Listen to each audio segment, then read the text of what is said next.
คือเก่งแค่ตามมันรถเขาเลยตามตามเจ้าว่ามือเจ้าตามเขาสิโอ้ยตามหมดเลยตามอยู่ใช้ตามอยู่ใช้เอาไปทำคออกไป3 คำออกไม่3 คำแต่ตามอยู่ทางไหนไปทางเดินหอบ่โมน่ะบ่เห็นบัดนี้ชาวจอดมันเบรกตามแล้วปั๊บมันกับค่าเล็กน้อยแน่นี่ก็ค่าไกลแน่ตามครับตามนี่เนาะเอาโกเฮ้ตุ๊บรถโอ้ยบ่ได้จะได้ช่วงนี้มาบุญเผยไปลอยมาหาบ่บ่กินข้าวเลยบ่สิปักคิดฮอดเอาอยู่บ่คิดฮอดอยู่ใดกระด้างมันเป็นลืมแล้วบ่จักคิดฮอดได้บ่เคยนะแม่นเทียนชั่วมาเราก็บ่ได้ลืมดอกแต่ว่าเราก็บ่มีเงินนั่นใช้แต่เมืองน้ำมันมาหาเจ้าบ่ใหญ่เลยจ้ะลืมน้องพักกระด้างก็บ่ได้กินจ้อยเราถึงเลขน้องดำยังไม่ลืมได้เนาะถึงเลขมื้อน่ะโว้ยเพราะว่าได้กินเรียบร้อยเราขอบใจได้เลยพักกระด้างนะก็บ่ลืมเนาะย่าได้แต่น้ำมันรถบาทนึงเราก็ได้ก็ยาบ่เล่บ่ดึกเลยบ่บุญเผยเอ้ยมาหาบ่ได้เพิ่นจมหาพักกระดาวนะโอ้ยยามันแก่คากกแล้วยัง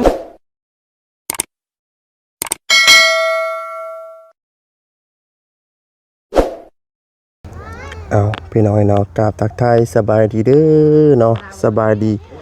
และสวัสดีพ่อแม่พี่น้อง FC กันเบ้อสู่คู่สู่คนน้องเนาะเอาตัดภาพมามื้อนี้เนาะดังจากที่ไปทำเนาะกระตรงกระตอบของน้องมาลิแล้วพี่น้องเนาะทางบ่าวสดีทางบ่าวแซนบ่าวเวียดบ่าวต้าพี่น้องเนาะการได้เดินทางมาเด่นเนาะ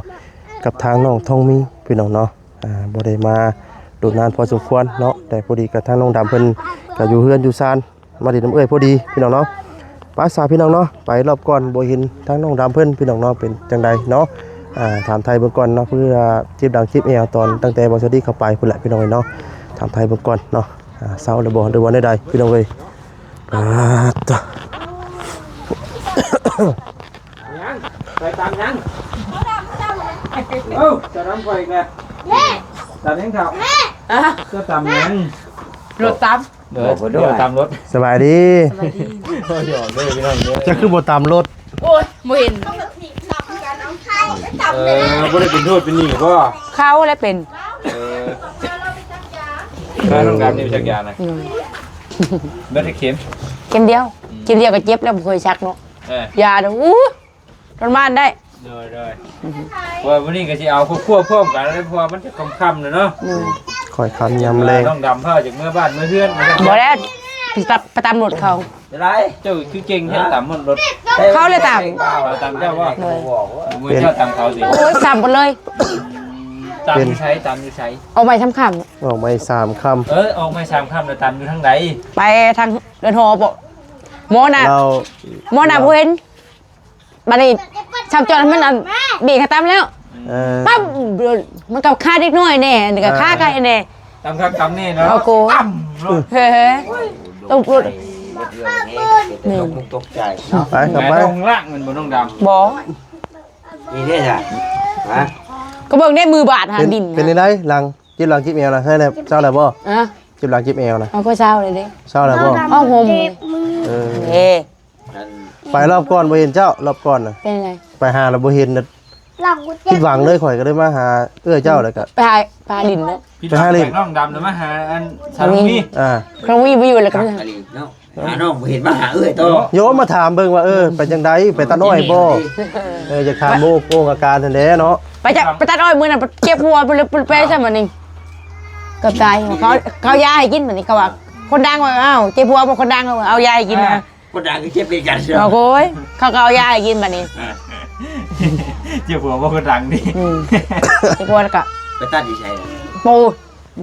ตัดอ้อยบ่เมื่อนั้นไปตัดอ้อยบ่มื้อน่ะแม่นมันเปิดตัดอยู่จักบ่ฮู้นำเขาง่วงเขาตัดไปก่อนอันนี้ว่าเพิ่นถารถบ่เนาะถารถนี่บ่โอ้ยรถมันก็บ่ได้ง่วงมันหินล่มหมดเลยงัวเข้าบ่จ้ะมันล่มรถตัดบ่ได้มันบ่มันบ่เพียงกันต้องได้ใช้คนต้องเพียงแบบนั้นได้รถตัดเอาเพื่อมันเอาตะด้างเนี่ยโอ้ยงัวเราเด็กลุงเข้าไปน่ะงัวไผไปดอกเจ้าทีพอดีงัวเฮาได้ งว่าคนอื่นกระบุกเขา มึงก็อย่าคือเบิ่งอยู่ เอาไปยังเนาะ นั่น เขาไปกิน ธรรมชาติของ ธรรมชาติ ของมันเห็นเนี่ยกินไว้แล้ว โอ้ยบืนใช่เลยเนาะ หรือว่าน้องดำยังสิบ่เอาเฮือนอีก บ่จังไดไปแล้วยังไม่ได้ขำปานใด เรียวนอนนี่สะดอกเว้นบ่ เจ้าขี่รัดมือพี่ขี่รัดให้ไง โอ้ทางไงวะ ยังไง เดี๋ยว ระวัง สิรัด ตำกันอีกได้ บ่ได้ล้าน ระวังนะ บ่ได้ย่าน เจ้าก็เนี่ยหาเนี่ยติดอันสะท้อนแสงยังใช้ บ่แล้วบ่ได้ย่านเลย ทางท้ายรถเนาะ นั่น บ่ยากบ่ยากบ่คือเออ แต่พี่ ระวั ย่าง น ระวังผีคนยันยังกว่ากัน มีคนน่ะบักชิงน่ะบ่ นะ ซิงน่ะย่านน่ะ เราบ่ได้เห็นอย่างนี้ เราบ่ได้เห็นหยังก็สิยาก ยืนแล้วก็โอ้ยแล้ว เราคนทักทายได้เนาะ โอ้ยทักทายพี่จังเลยย่านหยังวะ สวยเฮ่ มาใกล้ถ้าจะกินเฮาอีกได้ อืม ยังอยู่ผู้เดียว ไปกินกันได้โอ้ยจังว่าแท้เงินผี งาบใส่แต่ใด เพราะว่ามือเฮาห้องอันเพราะมีเพียกับบ่ชิงมันบ่เละได้ยินบ่มื้อนั้นเว้าอะไรแต่ก็ ว่ากันยองแงงยองแงง ว่ากันก็ไพ่น่ะ ว่ากันกระบอกสิ น้องดำนี่ เออ มารับซื้อ โอ้ แนะนำนะ ยังเมื่อว่าจักอย่าง อยู่บ่นี่ อาบแล้ว จักมือแล้วไปอาบน้ำ ก็อาบแล้วว่า อาบชั่วมืออยู่บ่ เอ้ย เออ บ่ชื่อดอก บ่เชื่อ เมื่อนี่ก็เฮ็ดแบบลืมเลย อาบกายบ่บ่ได้มีแล้ว นั่นคืออะไรพี่น้องมันก็เริ่ม บ่เห็นเล่นกายบ่โอ้ยบ่ได้ ในได้ช่วงนี้บ่คุณเผยไปลอยมาหาบ่คุณ บ่กินข้าวเลยบ่สิปัก คิดฮอดเราอยู่บ่ กินฮอดอยู่ใดกระด้างมันเป็นลืมแล้วบ่จัก คิดฮอดได้บ่เคยนะ แม่น เทียนชั่วมา เราก็บ่ได้ลืมดอกแต่ว่าเราก็บ่มีเงินนั่นใช้แต่เมืองน้ำมันมาหาเจ้า บ่ได้แล้วจ้ะลืมน้องพักกระด้างก็บ่ได้กินจ้อย เราถือเลข น้องดำยังไม่ลืมได้เนาะ แต่เราถือเลขมื้อน่ะโว้ย เพราะว่า เอ้ยได้กินเรียบร้อยเราขอบใจได้เลย ปากกระดาวนะก็บ่ลืมเนาะย่า บ่ได้ใช้น้ำมันรถบาทนึงเราก็ได้ ก็ยาเพิ่นเล่บ่ดึกเลข บ่คุณเผยเอ้ยมาหาบ่ได้เพิ่นจมหาพักกระเดานะ โอ้ยยามันแก่คากกแล้ว ยังไม่ได้กินเลยผักกระเดานะ ขากินปลากระเดาว่าเดี๋ยวนี้อยู่เท่านี้บ่มีว่ะ เอามาเป็นพักกระเดาหวานได้เลย แต่กินผักกระเดาเจ้าลืม บ่ได้แก่เฮ็ดได้ เป็นพ่อน้องดำแต่กินผักกระเดาจนเจ้าลืม แม่นเอ้ย โอ้เนาะ ผักกระเดาเศร้าขมแล้วจังสิได้กินเขา แม่น คายละบาด แน่คายบ่บัด เราไป แล้วน้องบอดเนาะ ไอ้สิเจ้าสิเอามืออยู่ได้นี่ ว่าจะใช้รถถีบด้วยดิ แก่เมื่อเฮ้ยมันเมื่อมาคนละเช้ามา ใต้ไพ่ใต้อย่างนะบอกอยู่เพื่อน ตายแล้วบ่ตาย เอา เป็นในตาทงตาทานบ่ได้เฮ็ดว่าชั่วมือนี่ โอ้ยมันมีไหมก็ยังบ่เฮ็ดนะ ยาเลย ยังบ่ยาเลยมันมีไหม เฮ็ดยังใส่ชั่วมือนี่นะ นั่งอยู่ นั่ง นั่ง อยู่ อยู่ง่ายเนาะ ตรงๆเลย นั่งอยู่ กะ บ่ได้ท่านอ้อยก็บ่ได้ไปบ่เด่น แม่น กะว่าแล้วกะแบบอาศัยเตาถ่านเนาะเป็นหลักเนาะแบบพอยุดเตาถ่านปุ๊บแล้วก็กดได้ จักสิเฮ็ดหยังเนาะ มันพร้อมมาแล้ว หิวนอนมื้อเช้านี้หิวนอน พอพูดอ้อยกับคุณนี่นะ ว่าแต่ จำได้จำนึง ก็เป็นยามคือกันเนาะ เอารถนะเอารถน้ำไหน เด้อแม่ว่าแต่ละบอดมันก็บ่คือกันบางเขตเพิ่นก็จ้างคนบางเขตเพิ่นก็จ้างรถ จำเป็นในงามนี่เพิ่นเอารถโลด ขนาดแป้งงามๆเขายังเอาคนตัดเอา เออ รถได้แก่มันบ่มีรถนะช่องนี้ จะตาเตมโม่ 30 เนาะ 3แก้มือแล้ววันนี้วันที่30แล้ววันนี้31แล้ววะ 31มื้อนี้นะ เฮ็ดหยัง แล้วบุญเด้ เรียกบุญเฮ็ดหยัง โอ้ยบุญในบ้านแหละบุญในวัด พงแล้วเนาะ พ่อแล้วว่าพี่ช้างแห่งอย่าครู มันก็รีบบ่แม่นบ่เซ็นซิงเมื่อปาดเด้อหรือว่า หัว มีวาต้าอยู่เพื่อนวาต้าละ คนนั่นแห่นาทานไปแบบห้องเจ้าเมืองอะนะนาทานนะห้องเจ้าเขตเจ้าเมืองนาทานผู้เงิน โดย นาทานผู้เงินแม่น เป็นเลื่อนตำแหน่งบ่ แม่นเลยแม่น ไอ้ส่งเพิ่นจับ โดยบ่ ว่าแต่น้องดำไปได้คือผมตาดำแท้ชั่วโมงนี้มือแล้ว บักคลา มาคลาบ่แม่นเล่นผมตาดำไม่นอนบ่ หาบักคลาเนาะนอนไปชี้ตาเลยแบบตื่นมาปลอดโถ สีตาเพื่อนได้ จุนจุนจุนจุนจุนจุน เอา เจ๊เด้อ นั่นน้องเอก นางเอกวะ นั่นน้องเอก เขาจะได้ ถือกอยู่บ่น่ะ เธออยู่ได้ ถือกอยู่ ยังไง บอกเขาปัดคนตามันงอนๆขึ้นแล้วมาทำปนอนแบบชี้ตาแบบตื่นมาปะโอ้ยคือพี่ตกใจหมดเลย ตกใจเจ้าของ เออ โอ้ ตาผี ไปมาตกใจจะคอ เอ้าเขามันงอนขึ้นเด้มันจะงามเลยมันเร็ว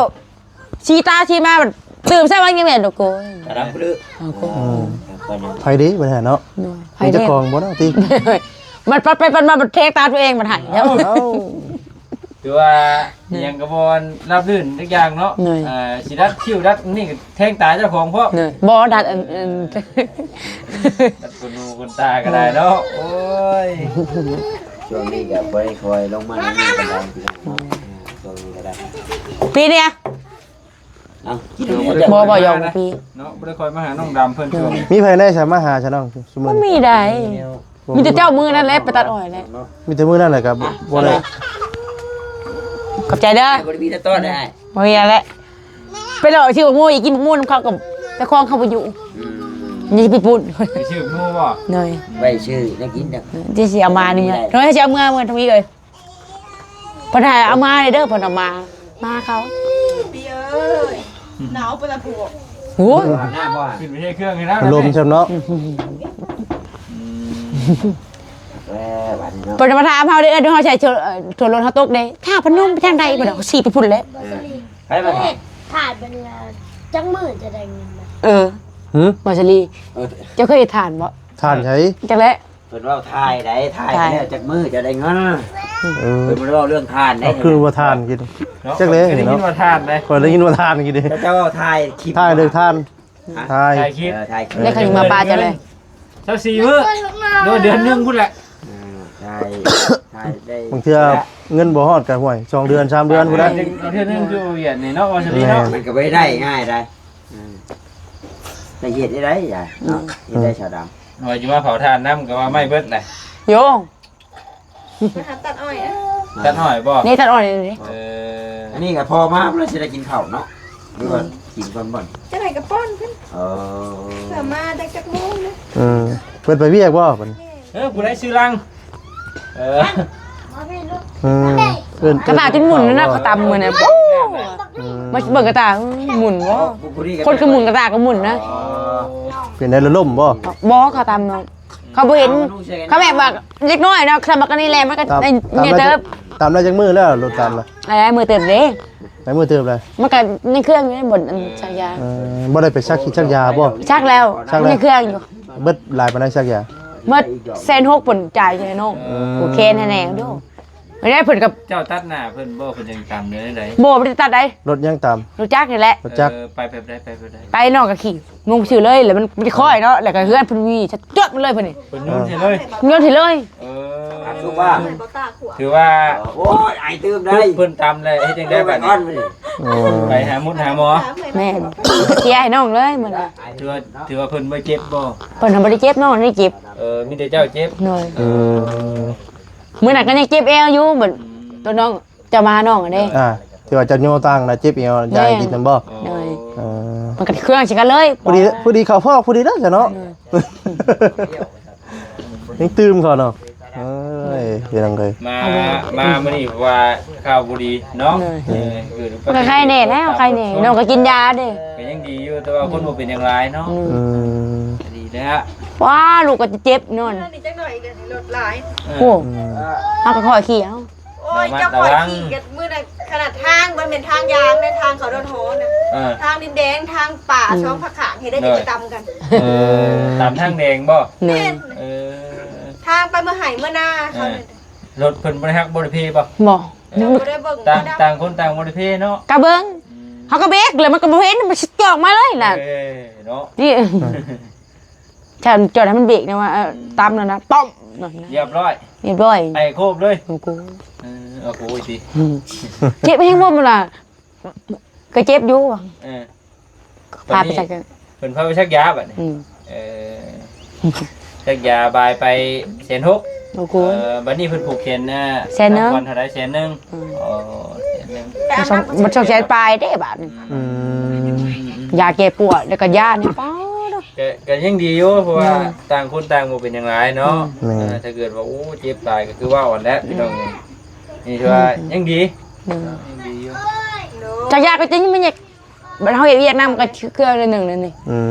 มันเจ็บอยู่ในใบก็ยัง มองอันนี้บ่มองสลังบ่ บ่เฮาบ่ซักยาเลย บ่มองทักยา มันยังเจ็บอยู่ในเบานี่จู ทันได้เช้าแต่ก็เช้าหมูจะชักยาเข็มน้อยมันเจ็บชักยาเข็มใหญ่จักถึงเช้า จี๊ดเข็มหักเข็มกันรุดออกเลยโย เหมือนมันชักยาจะดิ้น เจ็บบ่ก็บอกเคยจะแก้ปวด ดิ้น เนาะ ดีกว่า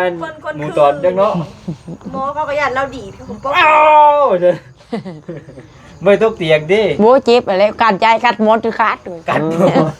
ยิ่งดีเดี๋ยววานกัดแขนหมอเนาะจะรีเนาะ ใกล้ ใช่แต่กันหมอกัดหมอจะกันได้ เยอะ เยอะดี พอดีเพิ่นสิกันโบให้เด้อเนาะ สิกันบ่อยเนี่ย แขนหมออีก ชักยากันหม้อสิ สิเคยบ่เลยบ่ ว่าหยอกสิได้ดามเลยจะดามเด้อ บ่เป็นหยังดอก หยอกสิบ่ได้เห็นเจ้าดน โดนเลยเนาะไปลงมาเยี่ยม โอ้ยโชว์เถื่อเลย มันจนว่า เดี๋ยวนี้ทีมน้องดำแล้วฉันเรื่องน้องดำแล้วมีไผไปเยี่ยมไปยามเนาะ เบาชลีบ่ไปเบาลี่ก็บ่มาเนาะตอนเจ็บพาพวกคนนั้น คือว่าแหละคืออันเจ้ารถเจิกรถตามก็มีไผฮู้เด้มีไผมาเยี่ยมมายาม แต่คือจะเบิ่งมือจะเบิ่งได้มื้อ มีแต่ว่าเมื่อก็ค่อยเมื่อเนาะ แม่นค่ำไปได้ คันเลยเพิ่นก็ไปหาน้องแป้งเนาะจักก็บ่ดังเนาะไปหาน้องแป้งครับเป็นยาเล่ก็ไปหาโดนเลยว่ะ เป็นหยังน้องแป้งเป็นหยัง น้องเป้งเป็นยังน้องเป้งคือบ่จัก เข้าตีเพิ่นอะไร ไผตีล่ะ จักแล้วกับหมูถ้าครับบ่ น้องเป้งเราอยู่ใช้น้องเป้งจักอยู่บ่บ่จักครับ อย่าง สื่อเขาตีติ ยังไม่อยากกินอันนี้ค่ะหมูได้พอได้กินได้เลยค่ะหมูให้เพิ่น น้ำน้ำฟ้า น้ำมันควาย ดาราช่อง3 ตุ้มอยู่นี่เด้อ ตุ่มสนุกยังไงที่เห็น แล้วฉันน้องดำบ่กลับบ้านกับเพื่อนบ่ กาดจะได้บ่ได้ จักหน่อย โอ้บ่ได้ญาติ บ่ได้บ่ได้ยากบ่ กินข้าวกินน้ำแล้วเอื้อยก่อนจังกลับจังกะ บ่อยากกินข้าวกันบ่เอ้าสิได้คือว่าบ่อยาก เมื่อไรต้องมีกินข้าวมีเยอะบ่กิน ต้มมี จะกินกินต้มมี เป็นได้ข้าวหน้าซ้ำปลาซุมื้อนี้ ก็ยังอยู่ ยังอยู่บ่กินข้าวกับยังซุมื้อนี้ครับ มีข้าวกับป้าเอ้ย เกี่ยวกับปลาปลาดุก เพิ่นดูดแล้วน้องไปเรือน น้องอะไร เอ้าบ่เจ้าอยู่นะ บ่ ดูดนะยังบ่ดู มีแต่น้องวัดเลยน้องวิว น้องวัดบ่ ปอบ่ดูสับคานี่มือผลิตงานน่ะน้องไปเก็บนะเพิ่นก็ได้ป้ามากิน เอาขึ้นมาปิ้งบ่ อู้ญาติเลย ยาน เจ้าข้าบอกสลีผู้ ว่าแล้วเฮ้ยว่า ดู เลย พัน จัง การน้องดำว่าน้อยแล้วมา โอ้โห อันเว้นการน้องดำว่าใหญ่แล้วมาว่าขาเบาซะลี่ เออผู้บางทีใหญ่เด้อ มันสิ200โลพุ่นได้เนาะ บ่ปลาดุกกับปีกตัวทำอุ้มได้นะแบบทำเล็กน้อยทำเล็กน้อยนอกปุ๊บปุ๊บป่ะนอกก็ได้ปลามาตากแห้งไว้ รักปลาวัดบ่ บ่ได้เพิ่นให้ เพิ่นว่า ไปตากไปเฮ็ดเพิ่น เดี๋ยวรักปลาวัดซะดอก เพิ่นได้แชทมานะเมียแล้ววะ บ่เกิดลูกกับเมียดอก บ่ได้บ่เผยบ่บ่เผยบ่ บ่เคยเราบ่เช็ดมาดอกบ่เคย ก็อย่าแล้วลืมน้องนุ่งๆเนาะบางได้ถึกเลขก็ลืมน้องนุ่งๆก็อย่าแล้ว งาน บ่ ที่น้องดำ ได้กับพักสะดาวแก่ค่าต้นกับบ่ได้เด้อ ว่ากระดาเกครับต้น บ่ได้ยินแฮมเนาะ หน่อย โอ้เสียใจเด้อยากให้เด้เนาะ นั่น แม่นเลย ให้แค่นี้ อ้ายสิซื้อกระเป๋าให้เด้อสิเอาปากกาดำให้โอ้ย ดีใจ เป็นได้จ้ะน้องทองมีไปทางใดจ้ะซุมื้อนี้ไปเองงานทางใดจ้ะ ดูนี่นะ หิวข้าวกันทุกเอ้ย เก็บหมูหม้อหมู เอ้า แดงน้ำ ไอ้หิวข้าวนะฮะกินได้ไหมลูกชายเจ้าบ่สาวตรงนี้ ชวนไปหยอดขี้ยางกับไปน้ำเพิ่น เบิ่งไปซื้อนั่นนางเอกนางฟ้าให้น้องดำครับเนาะเอาไปซื้อกินเองแล้วน้องดำเด้อ เลยคือให้หลายแท้ งอมแม่ นั่นนางฟ้าดาราช่องเจ็ด เลย ให้หลายพูดบ่ อันนี้กินบักแตงเด้ บ่แต่ไงบ่ได้ซื้อมาแต่ ว่าหลายเนาะ เรื่อง ให้ชงมื้อนี่ห่วยอ้าปากไอ้ เอา นี่ ไปคุย2ใบ เนาะ ก็จะไปเด้อ อยากได้ไปคุยบ่นี่บ่ เอา ครับ ไปคุย2 ตะ ใบ มง หายากได้ซุมื้อนี้ ไป ไปผู้ชายเก็บกาแฟได้มีบ่ใบแดงนะ ใบแดงตะกี้มีอยู่2ใบแต่ว่าคิดบุญไปเลย กี่ปุ่นหมดเลย เนาะบ่ได้ชื่อหยังมาต้อนเดี๋ยวจะเอาเงินให้จัก10จักเช้าพอได้ โอ้ยขโมกกระเตยลาย เนาะได้ ใส่น้ำมันหลดเมื่อ สลับมาหลุดแล้ว น้ำมันข้นได้ข่อยว่า บ่ได้ไปหาตามคนไปนี่ เข่งไงเด้อโฉนน่ะเด้อง านไปเลยเด้ เออ ป้าโตว่าเกือบตายมื้อน่ะ เอาเกือบตายอีกเลย โอ้โห เกือบตายลูกตายดันนี่ หายได้มื้อมาปู้ว่า ให้อีกเลย เออ ให้เพิ่นเรื่อยแท้ บ่ให้ ให้ มันเจ็บ ให้เท่าไรให้เท่าไรเบอร์ใด ฮะ ให้ไปได้ โยมันก็ให้ชื่อ ชอมือบ่ได้หลุดลงเลยนอนเจ็บเลยมื้อน่ะป้อ ถือว่าน้ำตาลังไหล เหนื่อย นั่งห้องนั่งให้ เหนื่อย ใครแต่ว่ากระดูกบ่ฮักเนาะ แม่ กระดูกบ่ฮัก พอดีมันกระทบใจแอวเลยนะแบบนั้นเลย อืม แอวก็คือไปชี้เจ็บๆในมือน่ะก็ นักนวมน้องในน้อง มาบัด2-3มือชี้5มือคุณมันจะดีแอวค่ะมันนี่ อืม ตัวเฮาขลุยได้เปล่า อืม เป็นพี่ก็ได้เจ้าเถื่อห่มมันป้อ เจ้าหวานบ่มาห่ม เหนื่อยมาชน บ้านชนมาห่ม เมื่อก็ยังดีอยู่เจ้าเป็นยังไงน้องแบบ มื้อนั้นทวิตเพิ่นก็ไปย่อโต๊ะว่าซั่นปัดกวดเฮือนซ่านบัดไป เก็บ ย่อ แถวแท้ดี เหนื่อย ไป ไปเลยบาบอสบาบอส แล้วก็ บาบอสว่าเป็นที่ได้ล่ะว่า มื้อนั้นเข้ามาว่าสิถามเบิ่งว่าเซาได้บ่ว่า บ่อยู่ไปตัดอ้อยแล้วตัดอ้อยกับเจ็บหัวกับญาติโอ้ ปวดตัวร้อน ได้จักเซนไปตาน้อยมื้อน่ะ บ่ได้นะได้แต่เสียไป โอ้บ่ได้ได้เชียนไป ว่าเขาว่าเก่งเนาะตัดอ้อยก็ได้ว่ามันเจ็บหัวเนาะ ถ้าบ่เจ็บหัวเอา3เชียนเลย บ่โกย กู กูอยู่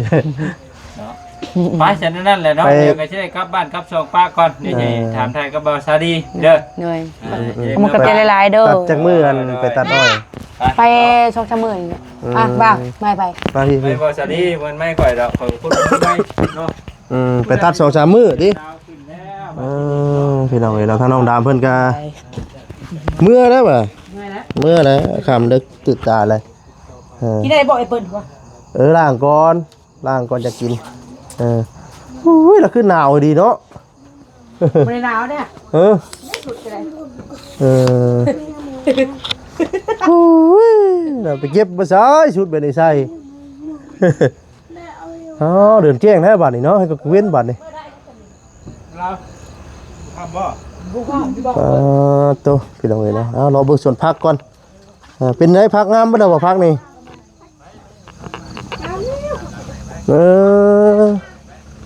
ใส่พวกใส่พุยบ่นี่หรือว่านี่ได้นี่ ใส่ไก่ ผักกาดบ่นี่นะสลัดบ่ ว่าสิบงเลย โอ้ มันพอบงให้บ่ไอ้วะ มันยังน้อยอยู่ใส่ใหญ่จะน้อยก่อน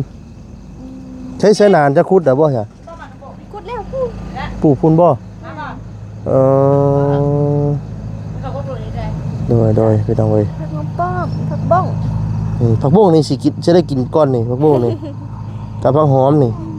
หอมป้อมนี่พี่น้องเอ้ยเนาะ ยังบงเนาะ นี่มันแตงบ่นี่อยู่นี่มันแตงไหมมันแตงข้างบ่คือมันแตงจริง ข้างนี่นะวะไอ้มันแตงข้างมัน ข้างบ่ ซองเด้ อ๋อพี่น้องเอ้ย โบกคนที่เบาจริงคนที่ป้าบ่าวเมื่อไป เอาเมื่อไรน่ะผมสิเอารถยิงทางให้นี่น่ะเดี๋ยวสิเมื่อสิยิงทางให้เลยยันว่าเจ้าบ่เห็นฮู้ เขาว่าแล้วสิบ่เห็นเรา ให้ถือรถตามชำเนาะอ๋อพี่น้องเอ้ยมาก็เลยพังข่าวบ่ดีชำเนาะถือรถชนบ่ซั่นภาษาเนาะมีแต่สิกลับก่อนบัดนี้เนาะมื้อหน้ามื้อหน้าสิมาเล่นน้ำใหม่มาอัปเดตเบิ่งพี่น้องเนาะเป็นใดๆเนาะอยู่ดีมีแห้งหรือว่าจังใดเนาะกินแต่โดนน่ะพี่น้องเนาะทางเฮือซานของน้อง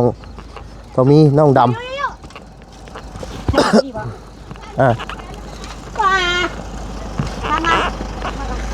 ไปใช่น่ะโอเคป้าสาพี่น้องเนาะสำหรับที่นี่น้ำลาไปก่อนเนาะหากพิพาทประการใดขอโทษขออภัยเลยพี่น้องเด้อเนาะคำว่าคำจากใดทางบริษัทดีเนาะบ่ประมวลนนทูเนาะขอโทษขออภัยน้ำเนาะสบายดีเด้อพี่น้องเด้อ